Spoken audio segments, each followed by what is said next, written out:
Welcome back, everybody, to the 2014 Pokemon World Video Game Championships here in Washington, D.C. My name is Evan Latt, and I am joined for our Masters Division Finals by my co-caster, Scott Glaza. Yeah, let's take a closer look at our two players. On your screen is Jeudy Azzarelli from the United States of America. Clearly got some hometown fans here. With that Charizard, Tyranitar, Garchomp, Salamence, Mo Rotom, and Lucario is his team. Sejun Park still has some fans in the crowd too. You can see on the left-hand side, lower corner, some of the reason why he has so many fans here in the stadium. That's Pachirisu on his team, Gothitelle, Gyarados, Garchomp, Gardevoir, and Talonflame. Ladies and gentlemen, up next on stage, we have the final match of the event, the Pokemon Video Game Masters Division Finals! Our competitors are, from the United States, player one, Jeudy Azzarelli!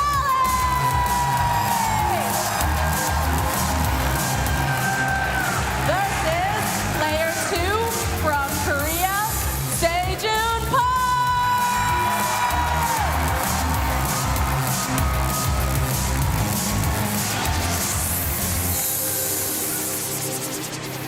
That Mo Rotom Jeudy is using that we haven't seen all season. Very good against Gyarados. It's the only Rotom that's neither weak to that Earthquake and resistant to that Water type attack. So it should help him out a little bit here if he's choosing to use it. Also a good matchup for that Tyranitar and that Garchomp offensively for Jeudy. Though he's going to be very careful to avoid the support Pokemon on Sejun's team. Be careful about his Gothitelle switching it at an inopportune time here, especially with a couple choice Pokemon on his team. He's going to be really careful about what he lets it do. We do see a Protect coming out from that Charizard immediately, but Moonblast from Gardevoir gets the super effective attack onto Tyranitar, but it is going to fire back with a Stone Edge, getting a whole lot of damage there. Rock Slide from Garchomp is going to be avoided by Charizard thanks to that Protect. Deal a little bit of damage to that Tyranitar, enough to put it into Moonblast KO range. Sandstorm not quite enough to get the KO onto Gardevoir there. Whichever one of them is going to get the most cheap attacks there when opponents not expecting it is probably going to come out with the win here. And it looks like Jeudy is going to switch out that Tyranitar for Mo Rotom. Double switching, does not like the matchup from either of his Pokemon in favor of that Salamence now. Is going to be able to intimidate the opposing Garchomp, but Gardevoir is not going to be too worried about that. The Moonblast is going to come back out from that Gardevoir onto Mo Rotom this time, dealing some more great damage there as Dragon Claw from Garchomp is going to be used on that Salamence. The berry is going to help and deal just a very little bit amount of damage there thanks to that Happen Berry. And the stand is going to be able to get the KO on Gardevoir right there at the end. So Jeudy Azzarelli taking the first Pokemon knockout. Yeah, Sejun choosing to make a sacrifice there. Likely he expected that to happen there, judging by the way he played out that turn. We just see the Citrus Berry activating for Rotom there, healing up there, sitting against Rotom. If it's out against Gyarados later, well, won't be able to use that Thunderbolt in fear of just healing the Pachirisu. And Salamence does not want to stay on the field, scared away from that Pachirisu. Switches out for Tyranitar. That Follow Me is going to come out from the Pachirisu. We will see the Rock Slide from Garchomp. Tyranitar avoids it, but will be able to connect with Rotom to deal some damage there. Very bulky Rotom, as you can see, and Leaf Storm coming out onto Pachirisu. The poor little squirrel only takes about 50% from that and eats its Citrus Berry to heal right back up, while Rotom has lost a lot of special attack and a lot of offensive power from it. Yeah, it's impressive how bulky that little Pachirisu is. You look at it just out there, this little tiny squirrel thing. You don't really expect it to be very bulky. But Rotom's brother, Rotom Heat, it's the same base power. And we do see Garchomp's going to protect, letting Pachirisu do everything. Oh, the correct prediction there. The Nuzzle from Pachirisu going to be able to get the damage and paralysis onto that Tyranitar. That Scarf Tyranitar is now worthless. Now it's paralyzed. Huge protects coming out from Sejun, blocking both the Ice Punch and the Will-O-Wisp and getting the paralysis on that Scarf Tyranitar. For Sejun to be in. And Pachirisu is going to redirect all targets. I'm pretty sure Jeudy would want to get that off the field right now anyway. As we do see Garchomp's Dragon Claw is going to attack that Rotom, and Will-O-Wisp redirected away from Garchomp onto Pachirisu, now burnt. Will be taking that burn damage every turn in addition to some more turns of sand as Ice Punch comes through from Tyranitar, still dealing almost no damage.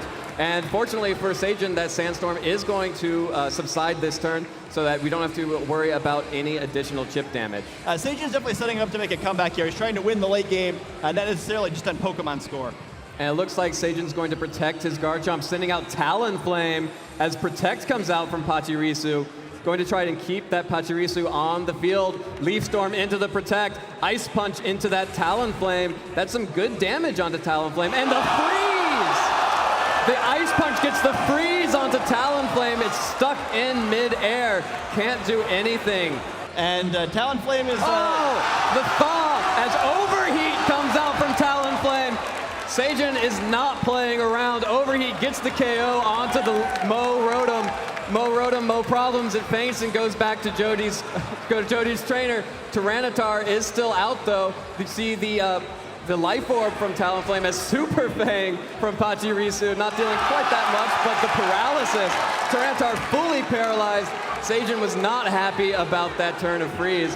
And Pachirisu finally faints thanks to the burn. Yeah, Pachirisu certainly did his job, though. It's gotten Sejun to a very manageable position now. Even though he's facing a decent Pokemon deficit here, he does have a bunch of damage on most of Jeudy's Pokemon, so it's not impossible he can come back from this one. Of course, you have to be careful with that Talonflame, too, because it deals just as much damage to itself as it does to you. We do see Salamence switching in right now, going to get that Intimidate off onto both the Garchomp and the Talonflame. Going to be huge coming up as both of those physical attackers are going to want to abuse their physical moves. Charizard going to go ahead and Mega Evolve into Mega Charizard Y. Going to summon the Drought, going to bring the Sun and strengthen the attack of all the fire moves on the side. Of course, Talonflame probably not going to want to be using that anymore, but Brave Bird will come out from Talonflame using that ability to make it priority. It's going to deal a lot of damage to Charizard, a little bit over half. Hits the recoil damage and the Life Orb damage, and the Rock Slide is going to connect with both Charizard and the Salamence. Is it going to be enough? Gets the KO on Charizard. Salamence still around, but Charizard going down for free. Pretty big deal. Yeah, I think Sejun should be able to take this one. And you know that Super Fang in the last turn by Pachirisu there, it seemed like it was so irrelevant, only doing 17 damage there. I don't know if it's actually going to end up being so.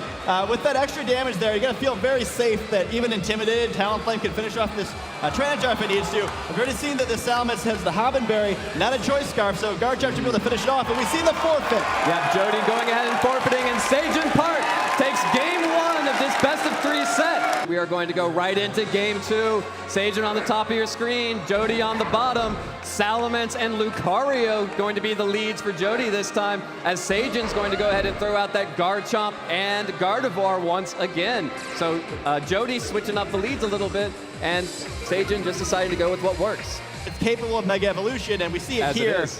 Yeah, Mega Lucario making its first appearance on the stream here. Going to go ahead and Mega Evolve, get a lot of additional power on the field for Jeudy. And Bullet Punch coming up from Mega Lucario onto Gardevoir.